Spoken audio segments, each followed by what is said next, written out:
Let's take roll. Commissioner Adero. Here. Commissioner Kasher. Commissioner Wasserman. Commissioner Wynn. Yes. Chair Remke. Here. Okay, so it's just the three of us you see here. That's it. Welcome, everyone. I just want to talk briefly about COGL, which stands for Council on Governmental Ethics Law, which held its annual conference. COGL is the National Association, obviously, on ethics, regulated community, regulators, really interesting opportunity. Some of us here went, we got back late last night. But I wanted to just take a moment to talk about it because it's really an honor to be part of such a great agency where you go to a national conference like that. And every event you go to, they're like, oh, well, in California, they've already done this. In California, they're doing that. And that's all because of the staff here. So like I said, you feel really proud being part of it. And I can't tell you how many people came up to thank me for having such a good staff who are so helpful on advice.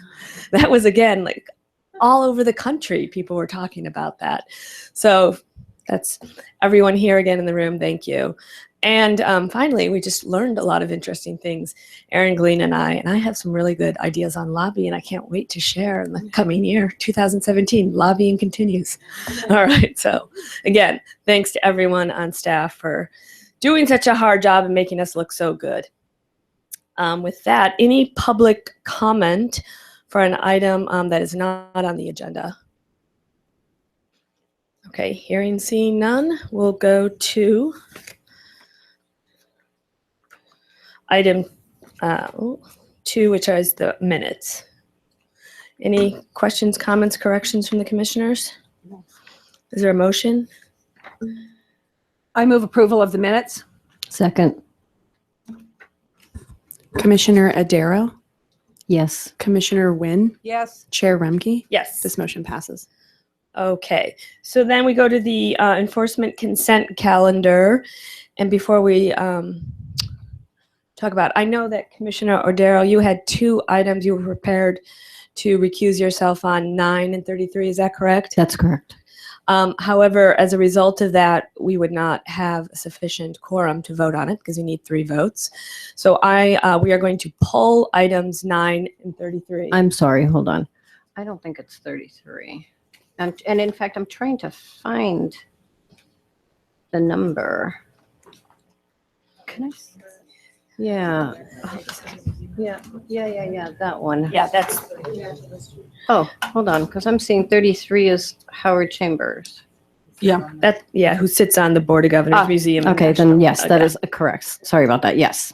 Okay, so 9 and 33 will be pulled from the agenda and put over till January, at which time, Commissioner Odero, you can state your recusal on the record then. Thank you. Okay. Ooh, and I just messed up. Any other items that either commissioner needs to pull from? 3 and 4. Are you? Okay, not for recusal, just to No, pull, right? Yeah, Okay. just to discuss. No, and yeah. Okay. To pull. Anything from you? No. Okay, so then the remaining items, which would be 5 through 39 minus 9 and 33. Any questions? Yes. Okay, Commissioner Wynn. Thanks very much. Ms. West, I just had a quick question about the 2 default items. I think they were 30 and 31.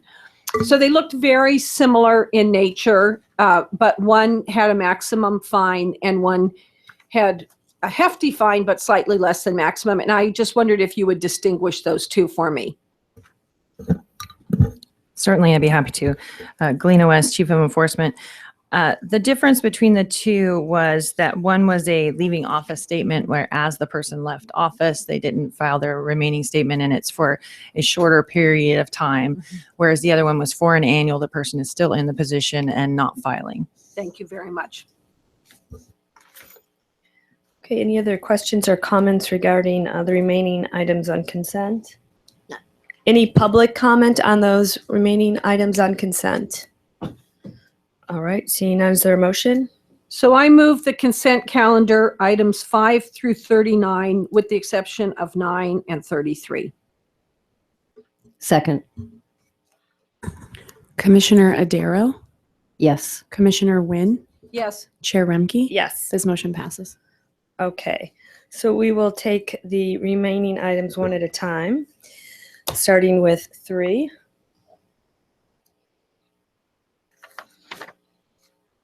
Scott Mann, did you want to start, Commissioner Odaro? Sure, thank you. So actually, I think I need to take 3 and 4 together because my questions are as to both. I'm trying to, as I read all of these and I read the comparator cases, or matters, I should say, I can't figure out what you've done. Because the comparator cases, I will say, these are all personal use of funds, right? So the comparator cases, as I see it and as are noted in the documentation, is Shirahawa, then in turn refers to Bukowski, then there's Baca del Rio and Flores, right? Those are.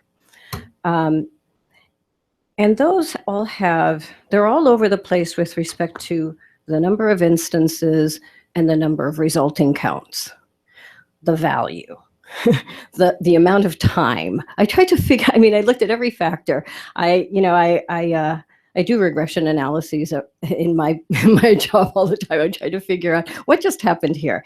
And I just can't put it together with respect to the Peterson matter and the Mann matter.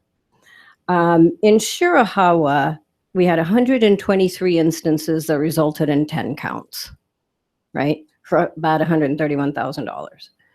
In Bukowski, we had 11 instances that resulted in 1 count. In Baca del Rio, we had 14 that resulted in 4 counts.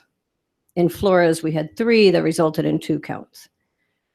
In Mann, we have 147 that resulted in 11 counts. So that to me is kind of close to Shirahawa. Although the dollar amounts are significantly different, right? Shirahawa was over $100,000 and Mann is less than 50. And then Peterson, we have 600 counts. 600 instances that result in 9 counts. I don't get it.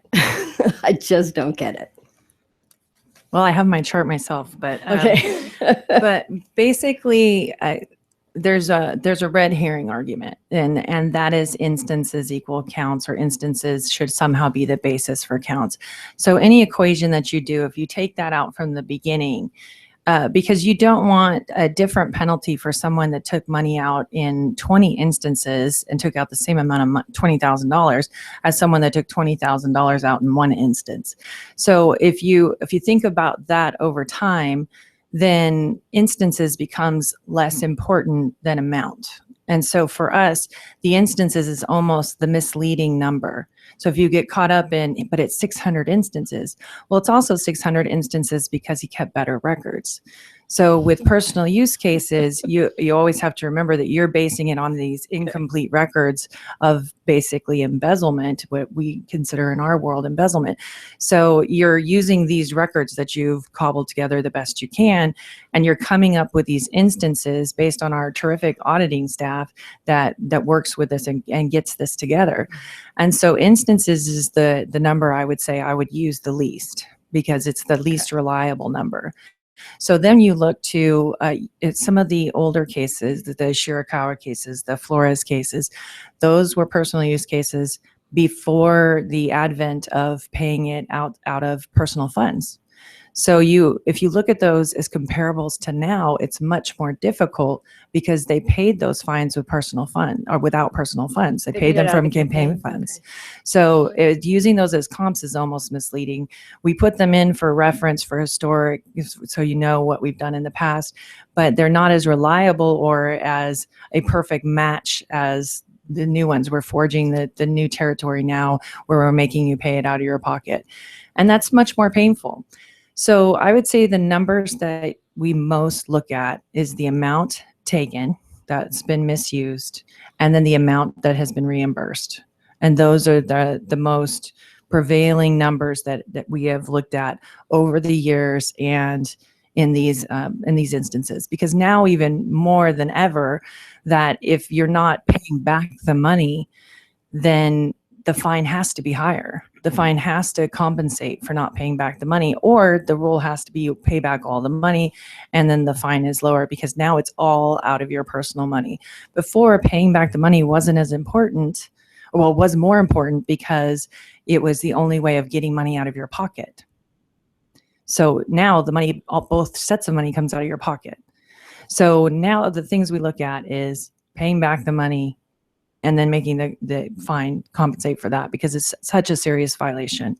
So if you take out the number of instances, then you're looking at, let's make the amount hurt as much as possible in order to say you don't get to benefit from this. You'll never see a fine that the reimbursement plus the fine is less than what they benefited. That's the basic rule that's never going to happen. You're never going to benefit from committing this violation of the act. So if you look at Mann and you look at Peterson together, then you look at Mann had less reimbursement than Peterson. Peterson had 100% reimbursement. So his fine is slightly lower, but the fine is But still... his amount was slightly higher that he benefited from originally, Right. but he paid it all back. So you do the amount, you do the, okay, it was 66,000, and then you do your regular mitigation. He paid back half before he was notified of the audit, and you do the standard mitigation aggravation of every case. So for us, the numbers make sense because the penalty equals the amount that he had the misuse of, minus the amount that he paid back, plus the amount it should hurt. Yeah, but okay, I understand your comment about counts, but then aren't we creating an incentive to go ahead and do the bad deed and wait until you get caught and then pay the money back if you get caught? How I don't understand the question. So, So he paid the money back when he got caught. well, half of it before he was Well, paid back, and well, half by yeah. us, right? I Mhm. mean, he paid the money back when he was caught by the FTB. He paid back half before he got audited. So he didn't get the notice of audit. By the time he got the notice of audit, he had already paid half of the funds back, because it was almost a revolving thing where he would take money out, put money in. So if you look at the chart during the years before he was notified of audit, he would take, say, some money out, put some money in, take some money out, put some money in. And then he got notified of the audit and pay back the rest of the money. It's actually a very common thing that you see is the out and out Shirakawa embezzlement of money for gambling purposes is not your typical case. It's more of a, I can't pay my mortgage this month, and I'm going to have a little extra money, and then it escalates from there. The Kindy Durkee scenario, so to speak. So again, using the three comparators plus the one that was embedded within, if you will, I got an average of $3,600 per count. If you just take all their counts and you take all the value, right? Now we're looking at dollars. Okay. So if you do that and you divide out Peterson by $3,600, I end up with something like 12 counts. So I'm still kind of, And where did it? I'm sorry. Peterson. I end up with 100 come from. I didn't miss. So what that. I did is I took the amount of money in Shirakawa, Bukowski, Baca del Rio, and Flores, right? Okay. I mean, I used the comparators that you guys suggested, Right. okay? And then I figured out, okay, how much money was the total of, I just did an average Mhm. divided by the number of their accounts, just to try to make sense out So of you took this. This was, accounts and you divide it into the amount they personally misused to come up with the average. yeah, Okay. yeah. So I'm I with came you up now. with, aggregating the four, I came Mhm. up with $3,600 per count. So if I take Peterson's $66,000 and divide by that average, I come up with like 18 counts. Okay. So I'm trying to kind of, My concern is, and maybe part of this discussion is to spell it out for the regulated community, but my concern is we clearly are using precedents, right, to make these decisions. The regulated community, I think, needs to know how we're making these decisions, and I'm not following your precedents. That's all I'm saying. And so, and there's explanations, right? I understand that I looked at counts, and you're saying counts is not the right way to go. I get that. That makes sense. But I'm looking at dollars. Dollars doesn't get us to 9 counts. And even if you look at Mann compared to Peterson, they're not consistent. But they're not consistent because of the other factors. So I agree with you that math is friendly and safe, and the regulated public like it, and they like the clear numbers. But the clear numbers don't take in consideration the rest of the story. So when you have a rest of the story, in each Sure. case, you have the two different individuals, and you have one paying back before being notified and one not, and one paying back 100% and one not, and you have these other factors, then you have to be able to take those in consideration as well. Because if there's just a clear-cut number, then you're not taking in consideration the regulation requirements of the other considerations we have to take in. So for us, although I like Streamline, because Streamline is nice, and you say it's $200 plus 1% of the contributions not disclosed. And I was a international business major, so I'm very comfortable with my economics minor. So I get all that. And that is a comfort zone. But I would say two things. The one thing is the math is strong in these, that even though it says 3,600, it gives you the number of counts. Take in consideration the other counts, they're very close to the numbers that you said. If you add those other factors, they do get there. And then the second thing I would say is that Wait, go back. Say that again. I would that last say part. you have the 3,600, and then Per you came count, up with a number average, of counts from that. I would say that the counts that are in this are very reflective of that. If you start with your number and then add in the extra elements of mitigation and aggravation. But then I've lost the other point, but I will make it eventually. But and then the other point was, don't rely on the older cases so much. They're in there for historic value, but everything has changed now that it comes out of your personal funds. So if we did go strictly with those math numbers, did more counts per each settlement, the number out of pocket would be so substantial that it would really make the fines so much more intense, because they're out of personal funds, than how they used to be. So if we base it on these older numbers where campaign funds were paid, then we're going to have a problem.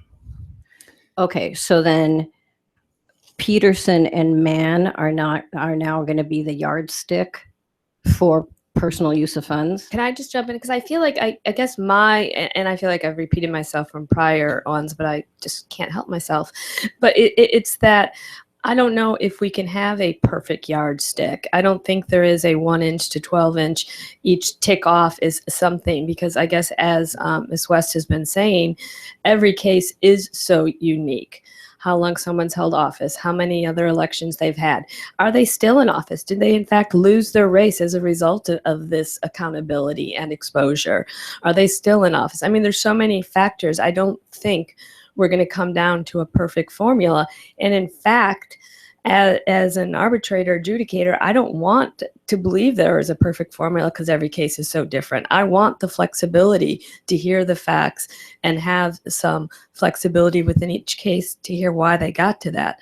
I think if we start trying to have every case that is not streamlined treated like a streamline, we're going to end up with some unfair results. I think this allows us the flexibility to have fair negotiated settlements.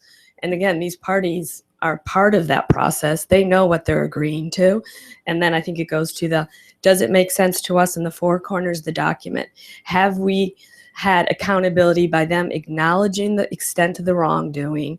The corrective actions have been taken, whether it's filing forms, paying a fine, If they're not going to pay back the campaign money someone gave them, perhaps they're not going to get reelected next time, as in the case of Mann. He agreed to the press release. He was not reelected as a result of this case. To me, that's far more significant than dragging this case out to try to come to some notion of perfection on an amount. The election goes on, he gets reelected, and then we have a settlement or a case going to trial. I mean, I think all that factors into how we get to here. I don't disagree with all of that. I think you're mischaracterizing where I'm going, and perhaps I just need to be clear, but I'm not looking for perfection, but I do think we need to have a consistent starting point. And I understand that there's lots of factors, but the number of factors that were listed by Madam Chair are an incredible higher number of factors than the mitigating factors that you take into consideration, or at the very least that you put into your report, right? So if we're going to be taking into consideration all sorts of other factors, that's great. Let's do it. Which Let's one did tell I, the reg- which one did I suggest? I'm just curious. I'm Which just looking at the four, hold on a second, sorry. The four factors that are the mitigating factors in the report, and then the factors that you listed that I didn't write down, but that were how long someone's been in office, whether they won or lost because of I'm just the- listing overall things to consider. And again, I think agree. that's the point, that you're never going to be able to tick down a thing. And it's not that we're not looking for perfection. We're looking for a fair resolution. I think the point Agreed. is there is no such thing as perfection or a perfect mathematical formula to get to a resolution. I think that's the distinction I'm making. Well, and I don't disagree with that, but I do believe that we need to have, again, a consistent starting I point. think the starting point is $5,000 per violation. That's the starting point, or I guess I should say that, possibly the starting point. If it's a streamlined case, as we know, our starting point is $100 a violation. Those are the goalposts, 100 to 5,000. And then based on the violation, where do we fall and why? And again, where do we fall and why is what's in front of us. And I think our role, from my point of view, is it fair? Is it fair? Have we received the acknowledgement and accountability by the individual or committee? Is the public put on notice of what this individual or committee did? I mean, have we served our purpose? And I think in these two cases we're talking about, that's been done with significant high penalties. Okay, so as I was saying, I think that we need the starting point, and I think that we need to tell the public the regulated public what we're going to be looking at, because I think that's how we're going to get to fair results, by letting people know what the general scheme is. My thought was, as I read these reports, the general scheme is, I agree, we start with the highest fine, we look at mitigating factors, and we reduce it. But it seems like there are more mitigating factors here than what are spelled out in the precedential papers. And I understand Shirakawa and Bukowski and Baca del Rio, they were under, although Baca del Rio just happened. So I think Baca del Rio would you say Baca del Rio is precedential here or not? Because it's is there something different about Baca del Rio? Oh, there's a whole bunch different about Baca del Rio. Well, but I don't mean the facts around the particular facts. I mean as the paradigm that you used, which you were explaining a minute ago, of is it the full amount is now coming out of their pocket, right? Baca del Rio was one of those.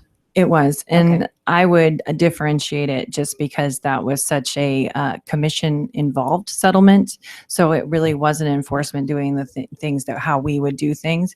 But I agree with your earlier statement that these are going to be the benchmark of personal use going forward, being paid out of personal funds. Okay. All right. Thank you. Commissioner Wynn? Thank you very much. And thanks very much, Ms. West. So 3 and 4 were not items that I necessarily would have commented on. I read them last week and I was satisfied with them. And then we started getting the public comment on it. So I went back through and reread, and I'm really very satisfied with the proposed stipulations. I really feel like, this was really bad activity and they got, punished severely, really at the maximum allowed. And the fact that it comes out of their personal funds, I think really is setting a new benchmark for the work that enforcement is doing on these actions. So I really want to commend you for that. Did you have more questions, Commissioner Adair, on 3 or 4? No, thank you. Okay. Is there a motion on, we'll take one at a time, on number 3?